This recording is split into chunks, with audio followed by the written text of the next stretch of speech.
1983년 5월 19일 미국 서부 오리건주에 있는 스프링필드라는 작은 도시예요.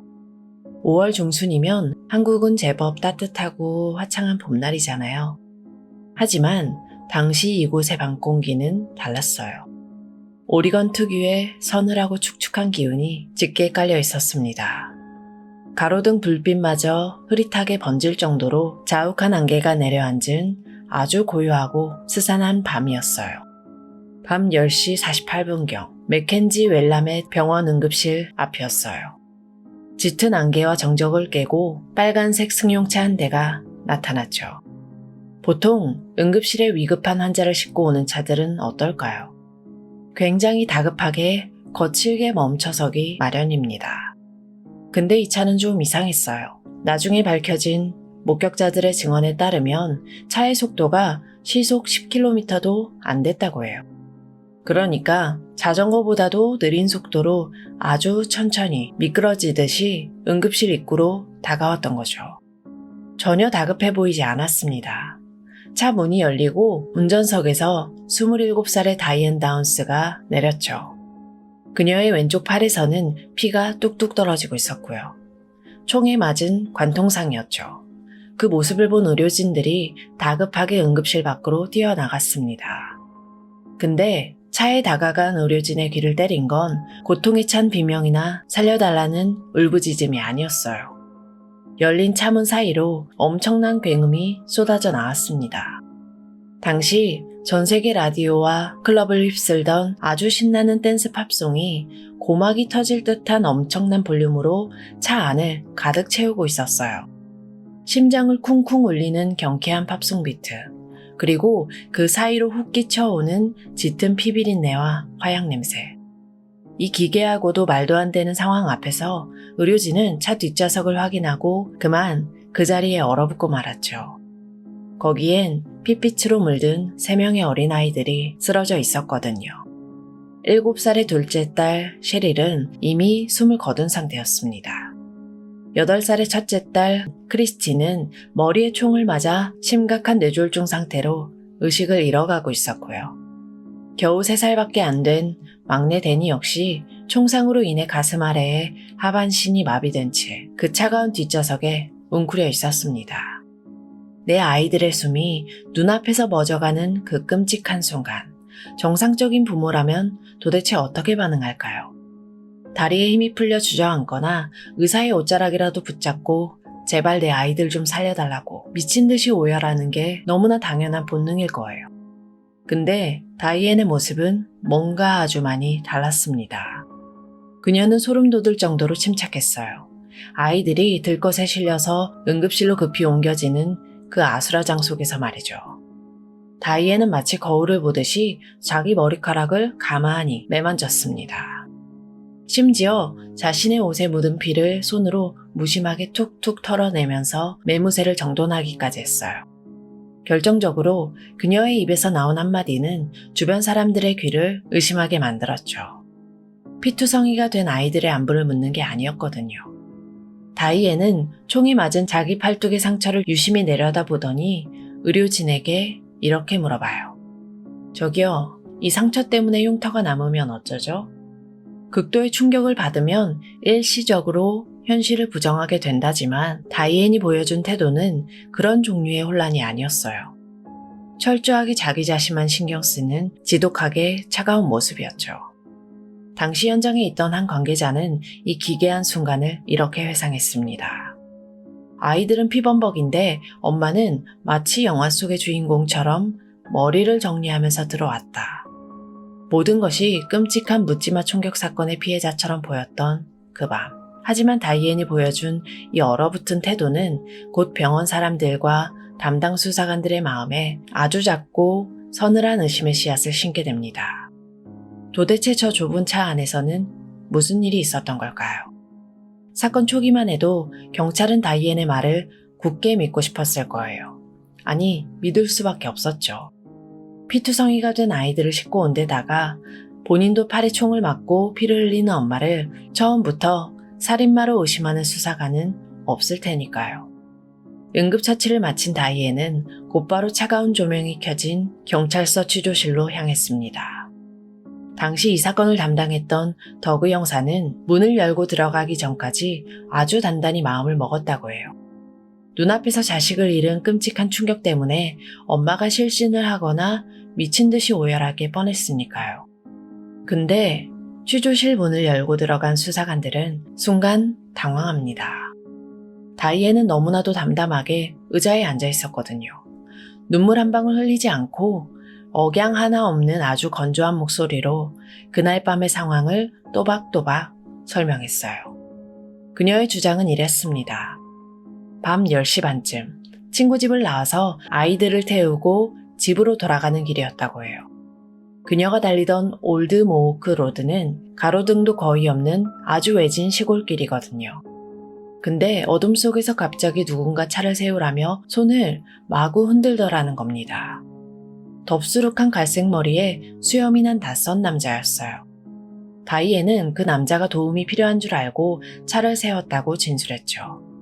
근데 남자가 갑자기 총을 꺼내 들더니 다짜고짜 차를 내놓으라고 협박을 했다는 거예요. 놀란 다이앤이 차키를 밖으로 던지는 신용을 하자 잔뜩 화가 난 남자가 운전석 문을 벌컥 열고 뒷좌석의 아이들을 향해서 무자비하게 방아쇠를 당겼다고요. 자신은 남자가 차키를 찾으러 간 틈을 타서 총에 맞은 채로 미친 듯이 차를 몰아서 병원으로 도망쳐 왔다는 게 그녀의 완벽한 시나리오였어요. 듣기에는 꽤 그럴싸한 전형적인 묻지마 강도 사건 같았죠.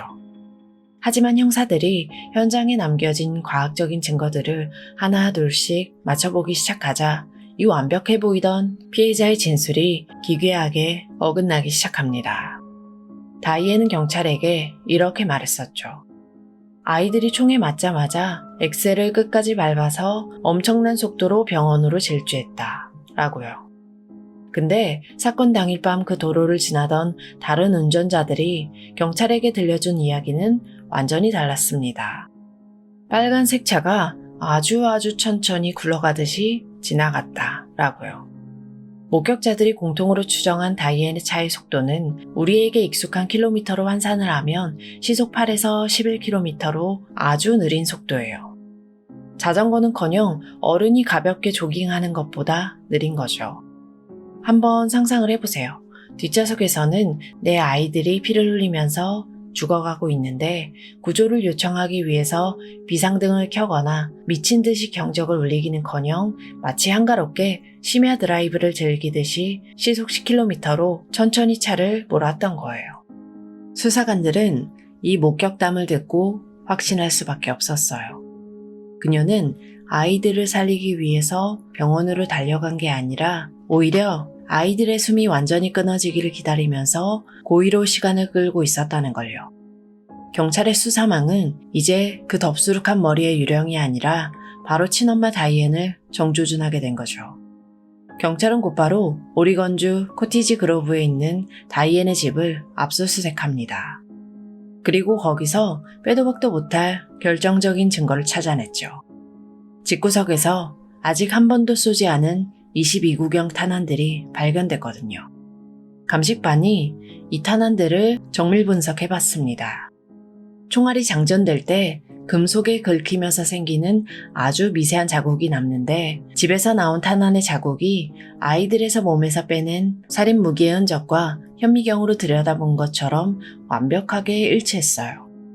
다이앤은 펄쩍 뛰었죠. 자신은 살면서 단 한 번도 총을 가져본 적이 없다고 발뺌했습니다. 하지만 그녀의 전남편인 스티브, 그리고 다이앤의 내연남이었던 로버트가 경찰에 이렇게 증언했어요. 아니요, 다이앤이 예전에 애리조나에 살 때 22구경 권총을 산 적이 있습니다. 거짓말, 그리고 또 거짓말. 차가운 취조실 조명 아래에서 베테랑 수사관들이 이 숨막히는 과학적 증거와 증언들을 차례대로 들이밀었어요. 이제는 무너져 내리면서 자백할 법도 한데 다이앤의 표정은 끝까지 흔들리지 않더라고요. 오히려 눈을 똑바로 치켜뜨고 수사관들을 향해서 이렇게 쏘아붙였습니다. 덥수룩한 머리의 남자가 내 아이들을 쐈다고요. 난 한 번도 진술을 바꾼 적이 없어요. 수사관들은 깊은 혼란과 섬뜩함에 빠졌어요. 모든 정황과 증거가 명백하게 한 사람, 바로 엄마인 다이앤을 가리키고 있었지만 도무지 풀리지 않는 거대한 의문이 하나 남아 있었거든요. 도대체 왜? 범행 동기가 도무지 설명이 안 됐습니다. 우체국에서 일하면서 성실하게 새 아이를 키우던 20대 후반의 엄마. 도대체 무엇이 그녀를 자기 배 아파 낳은 새 아이를 향해서 기어이 방아쇠를 당기게 만든 끔찍한 괴물로 만들어버린 걸까요? 그 끔찍한 해답은 범행 현장인 어두운 도로 위가 아니라 다이앤의 집구석에서 발견된 낡은 상자 속에 숨어 있었어요.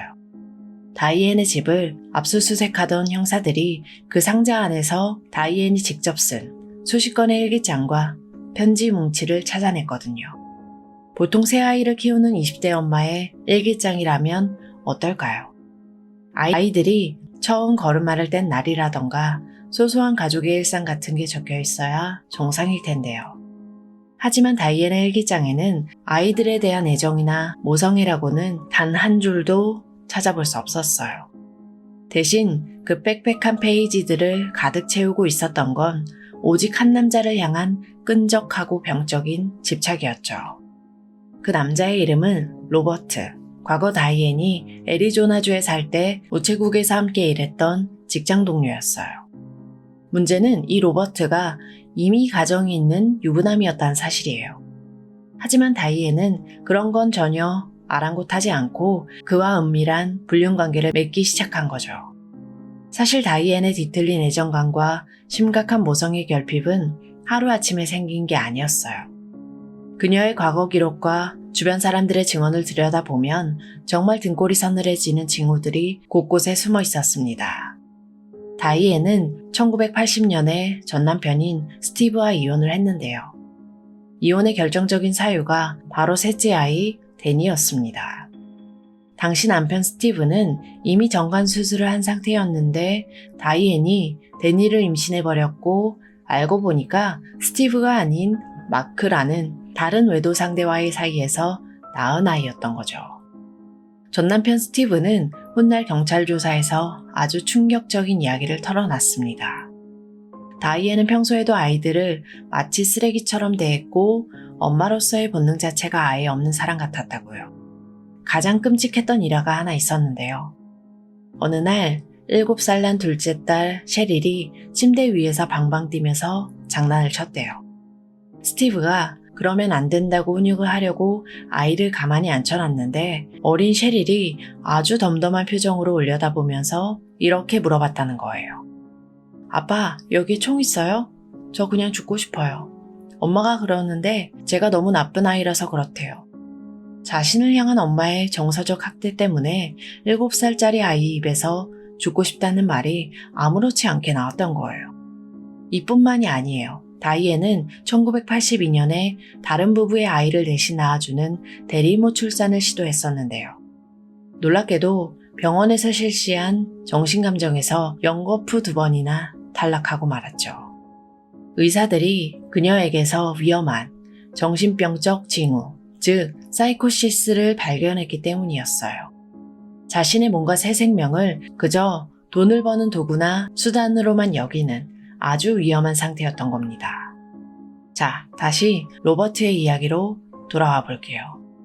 애리조나 시절부터 시작된 다이앤의 집착은 시간이 갈수록 숨이 막힐 정도로 심해졌어요. 로버트는 나중에 경찰에게 이렇게 털어놨습니다. 다이앤이 자신을 너무 심하게 스토킹을 했고 심지어 자신을 독점하기 위해서 자신의 아내까지 죽일 수도 있겠다고 생각을 해서 매일 밤이 너무 두려웠다고요. 그래서 다이앤이 오리건주로 이사를 한다고 했을 때 로버트는 속으로 안도의 한숨을 쉬었다고 해요. 결국 로버트는 다이앤과의 비정상적인 관계를 정리하고 아내와 다시 화해하기로 마음먹었죠. 그리고 그녀를 확실하게 떼어내기 위해서 아주 단호하게 선을 그어버립니다.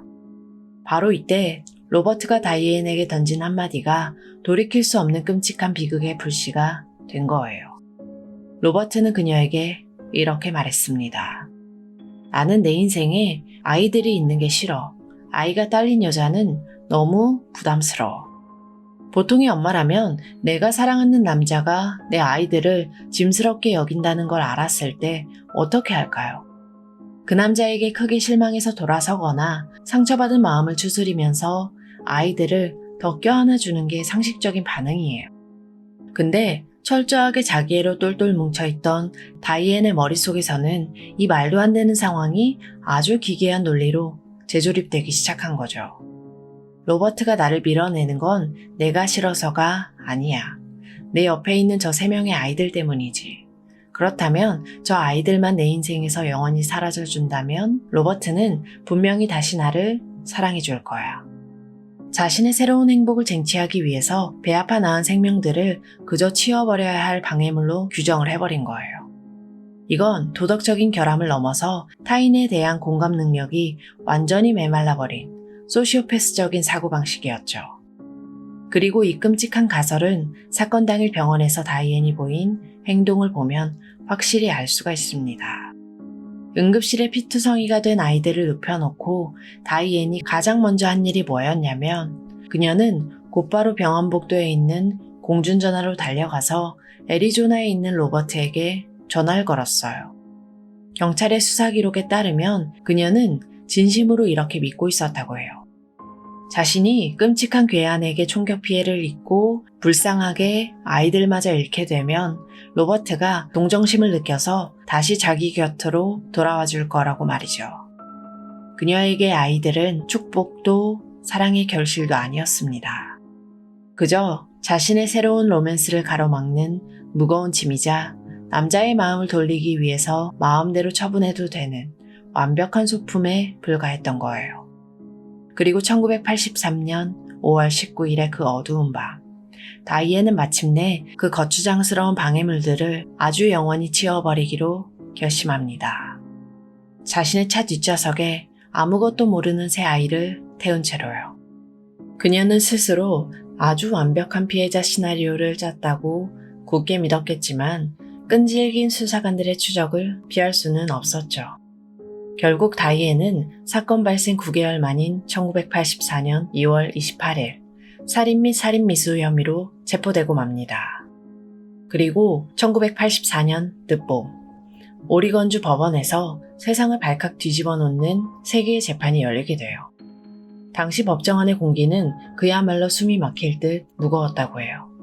자기 자식을 쏜 비정한 엄마의 얼굴을 보기 위해서 전국에서 몰려든 취재진과 분노에 찬 시민들로 법정이 발 디딜 틈 없이 꽉 찼거든요.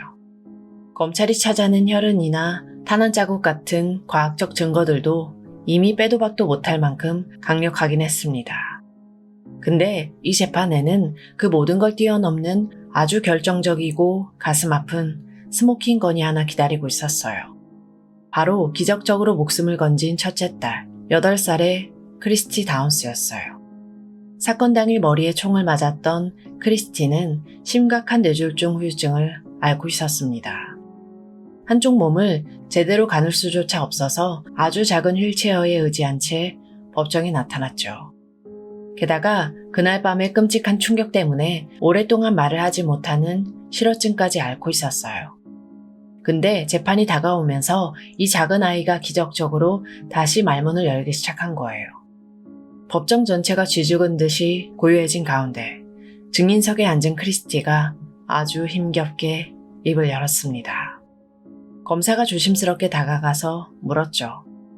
그날 밤 덥수룩한 머리에 낯선 남자가 너희들에게 총을 쏜 게 맞냐고요. 아이는 천천히 고개를 저었습니다. 그리고 떨리는 목소리로 자신들을 쏜 진짜 범인을 아주 정확하게 지목하죠. 길가에 차를 세운 엄마가 뒤를 돌아보며 우리에게 총을 쐈어요. 어두운 시골길에 차를 세운 엄마, 차 밖에서 남자가 쏜 게 아니라 운전석에 앉아있던 엄마가 몸을 돌려서 아이들을 향해서 직접 방아쇠를 당겼다는 이 충격적인 증언. 이 한마디에 법정안은 그야말로 발칵 뒤집혔습니다. 사람들은 너무 큰 충격에 빠져서 입을 다물지 못했죠. 자, 여기에서 우리가 주목해야 할 건 바로 다이앤의 표정이에요.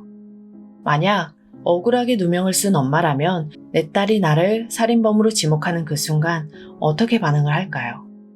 도대체 왜 그러냐 하면서 억장이 무너지듯 가슴을 치고 오열을 해야 정상일 텐데요.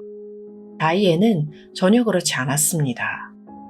휠체어에 앉은 8살 딸이 자신을 향해 그 끔찍한 진실을 털어놓는 내내 다이앤은 정말 눈썹 하나 까딱하지 않았대요. 마치 남의 집 불구경을 하듯 얼음장처럼 차갑고 무표정한 얼굴로 아이를 가만히 응시할 뿐이었죠. 도대체 이 여자의 머릿속은 어떻게 되어 있는 걸까? 이 의문에 답을 하기 위해서 검찰 측의 정신과 전문의가 증언석에 앉았습니다. 전문의의 진단 결과는 아주 참혹했거든요. 다이앤은 심각한 나르시시즘, 그러니까 자기애성 인격장애를 앓고 있었고요. 여기에 타인의 시선을 끌기 위해서 과장된 행동을 하는 히스테리성 인격장애, 그리고 반사회적 인격장애까지 동시에 가지고 있었습니다. 의사는 다이앤이 타인에 대한 공감 능력이 아예 제로에 가깝다고 설명했어요. 새 아이를 자신과 분리된 독립적인 인격체로 사랑을 한 게 아니라 그저 자신의 일부나 예쁜 액세서리 정도로만 여겼다는 거죠. 그렇기 때문에 이 아이들이 자신의 새로운 로맨스에 방해가 되자 아무런 죄책감 없이 아주 쉽게 치워버려도 되는 물건처럼 취급을 할 수 있었다는 겁니다. 재판 기록을 보면 당시 전문가들은 그녀를 이렇게 정의했어요. 바로 일탈적 소시오패스라고요. 모든 증언과 증거가 너무나 명백했습니다. 1984년 6월 17일 배심원단은 그녀에게 만장일치로 유죄를 판결하죠. 이제 남은 건 판사의 선고뿐이었어요. 당시 재판을 맡았던 판사는 판결문을 읽어내려가며 분노를 꾹꾹 눌러 담은 목소리로 다이앤을 향해 무거운 일침을 가합니다. 나는 당신이 다시는 자유의 몸이 되어서는 안 된다고 생각합니다.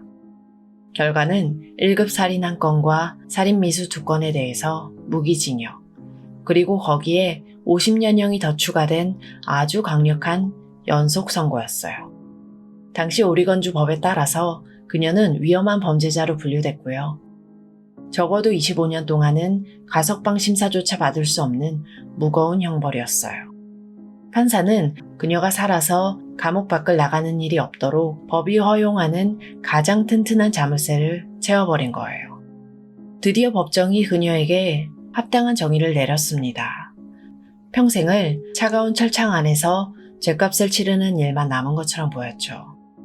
하지만 다이앤은 그렇게 쉽게 순응하고 포기할 여자가 아니었어요. 종신형을 선고받고 불과 3년이 지난 1987년 7월의 어느 날, 그녀는 무려 18피트, 그러니까 5.5m가 넘는 날카로운 면도날 철조망을 기어 올라서 세상을 다시 한번 끔찍한 공포로 몰아넣게 됩니다. 1987년 7월 11일, 오리건주 세일럼에 있는 여성교도소에서 벌어진 일이었어요.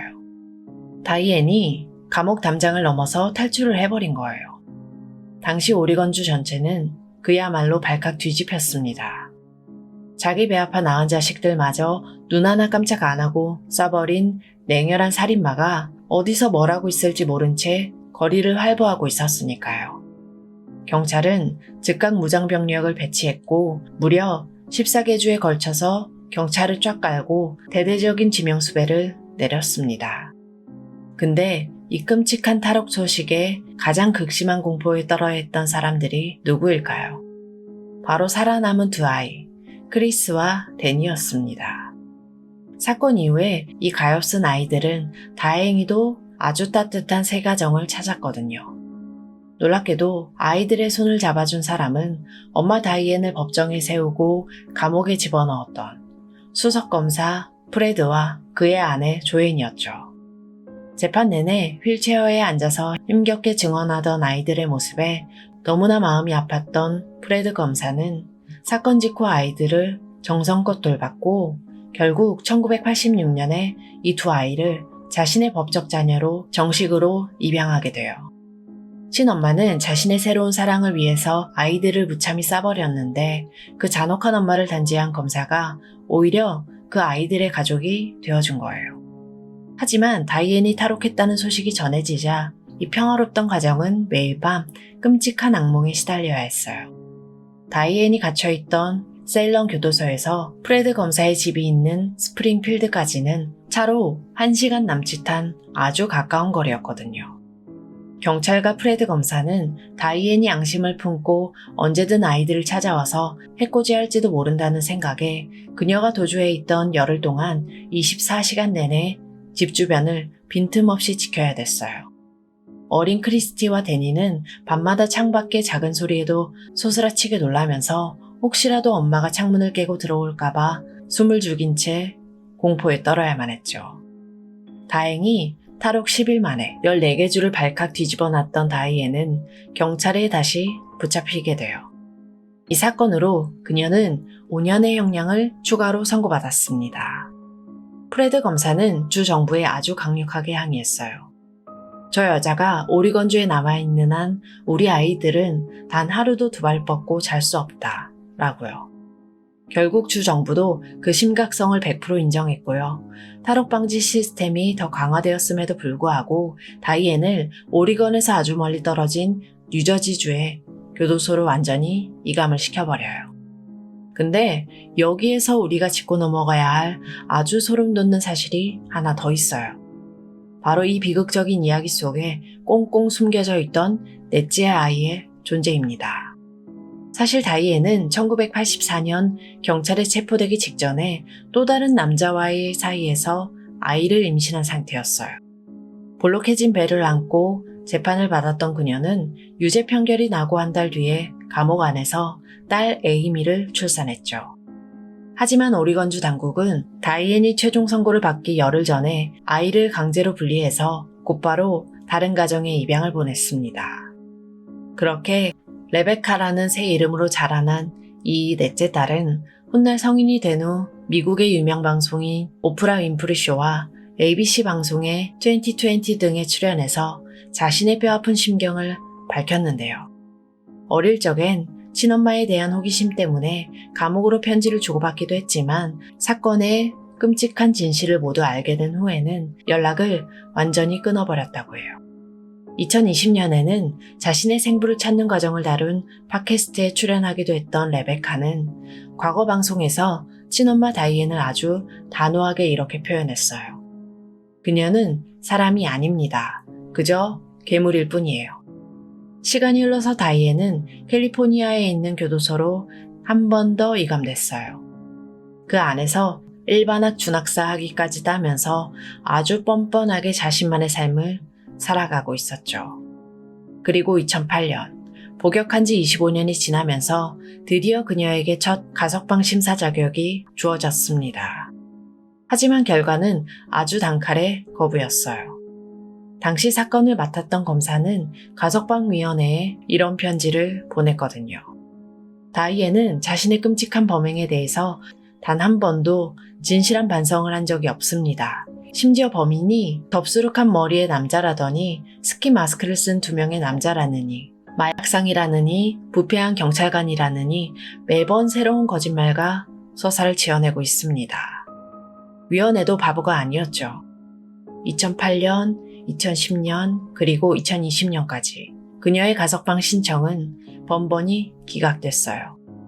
그리고 가장 최근인 2025년에도 가석방 심사가 열렸는데요. 오리건주의 가석방위원회는 그녀가 여전히 반성의 기미가 전혀 없고 끊임없이 사건을 조작하고 있다면서 다시 한번 단호하게 거절했습니다. 심지어 다음 심사 기회를 아예 6년 뒤인 2031년으로 훌쩍 미뤄버렸죠. 이 말은 곧 그녀가 범죄를 저지른 지 무려 40년이 넘은 지금까지도 자신의 잘못을 단 1%도 인정하지 않고 있다는 뜻이에요. 40년이라는 그 긴 세월이 지났지만 그녀는 지금 이 순간에도 차가운 감옥 안에서 똑같이 말하고 있습니다. 자신은 여전히 억울하고 무고한 피해자라고요. 진짜 피해자가 누구인지 우리는 이미 너무나 잘 알고 있는데 말이죠. 흔히들 모성애는 인간이 가진 가장 위대하고 또 당연한 본능이라고들 하잖아요. 아무리 악한 사람이라도 자기 자식에게만큼은 현실적일 거라는 일종의 절대적인 믿음 같은 게 우리 사회에는 늘 깔려있죠. 하지만 다이앤의 사건은 그 단단했던 믿음을 산산조각 내면서 우리에게 아주 서늘한 질문을 던지게 만듭니다. 모성애라는 따뜻한 이름으로 도저히 포장할 수 없는 절대적이고 순수한 악이 존재한다는 사실을 말이에요. 그녀를 향한 경찰의 치열한 수사와 법원의 재판 기록은 1984년에 모두 끝이 났습니다. 그녀에게 무기징역을 내렸던 종이 위에 적힌 판결문은 아마 낡은 서류철에 단단히 묶여 법원 캐빈이 아주 깊숙한 곳에 보관되어 있겠죠. 하지만 이 끔찍한 범죄의 진짜 기록은 종이 위에 남아있는 게 아니에요. 평생 지울 수 없는 상처를 안고 살아남은 생존자들, 프레드 검사의 따뜻한 품에서 자라난 크리스티와 데니, 그리고 감옥 안에서 태어나 친모를 향해서 괴물이라고 부르면서 철저히 연을 끊어버린 넷째 레베카까지. 이 아이들이 그 아픈 흉터를 안고 묵묵히 견뎌내야 하는 매일매일의 삶 그 자체가 다이앤이 저지른 끔찍한 죄악을 증명하는 가장 아프고 확실한 증거일 겁니다. 1983년 오리건주 스프링필드의 안개 낀 밤을 피로 물들였던 얼어붙은 모성 다이앤 다운스의 사건.